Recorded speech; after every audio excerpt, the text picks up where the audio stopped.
তো তোমার কাছে জানতে চাই, তুমি মিথ্যা কথা বলে মানুষের কাছ থেকে কেন টাকা নিয়েছো? স্যার, সত্যি কথা বললে কতকে সুপার মানে লাথি মেরে কুচি মেরে স্যার আমার এই বোনটা অনেকদিন যাবত কাঁদতে কাঁদতে আবার তারা কুচছে, মায়ের ধারও করেছেন মায় মারবে।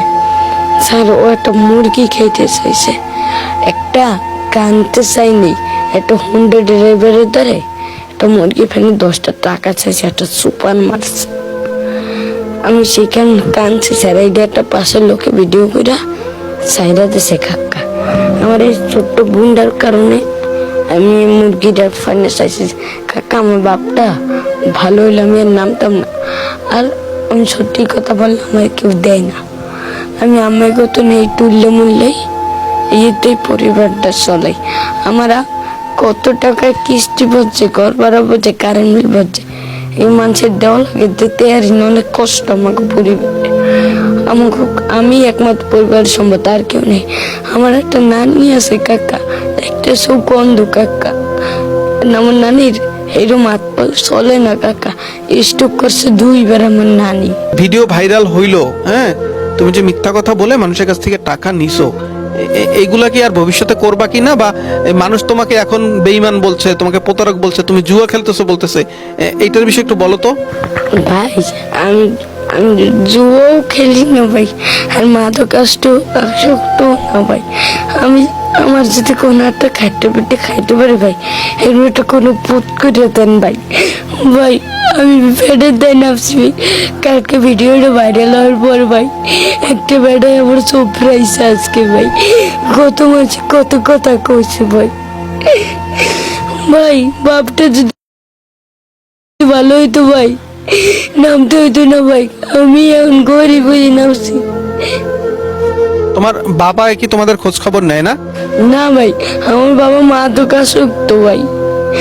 ভাই আমার বাবা আমাকে খোঁজ খবর নেয় না ভাই, সত্যি কথা কইয়ে চাইলে সবাই মারধর করে ভাই।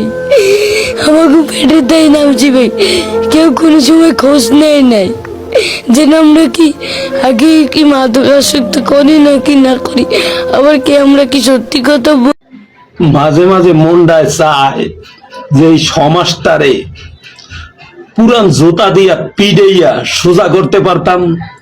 কারণ এই সমাজে আমরা যারা বসবাস করি, আমরা যারা এই সমাজের বাসিন্দা, নিজেরে ভালো মানুষ দাবি করি, জুতার দাম আছে কিন্তু আমাদের দাম নাই।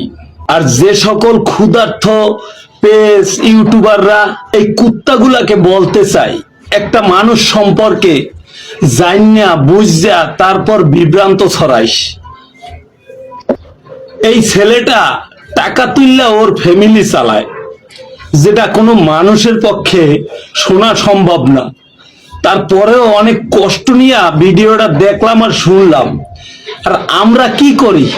আমরা তো বইনের হক ঠগাইয়া খামু, ভাইয়ের হক ঠগাইয়া খামু, মা বাবা বুড়া হইলে বৃদ্ধাশ্রমে দিয়ামু, আবার নিজেরে কাকরাইল মসজিদের ইমাম সাহেব দাবি করমু। এই কুত্তাগুলা হইলে সমাজের কি নরপিশাচ। এরকম হাজারো নরপিশাচ এই সমাজে আছে, গোটা সমাজ নরপিশাচ দিয়া ভরা। যা এই সমাজের নরপিশাচ গুলা যাইয়া এই ছামড়ার পায়ের জুতা ধুইয়া পানি খাইয়ায়। যদি তোদের কিছু জ্ঞান হয়, পারলে 10 টাকা দিবি, না পারলে না বললা দিবি। চোপার থাবর কুত্তার বাচ্চাগুলার হাতে এত পরিমাণ খারাপ হইছে, শয়তান রে ওরা হার মানাই দিছে। শয়তানের কাজ তো এই সমাজের নরপিশাচ গুলা করিয়ে দেয়।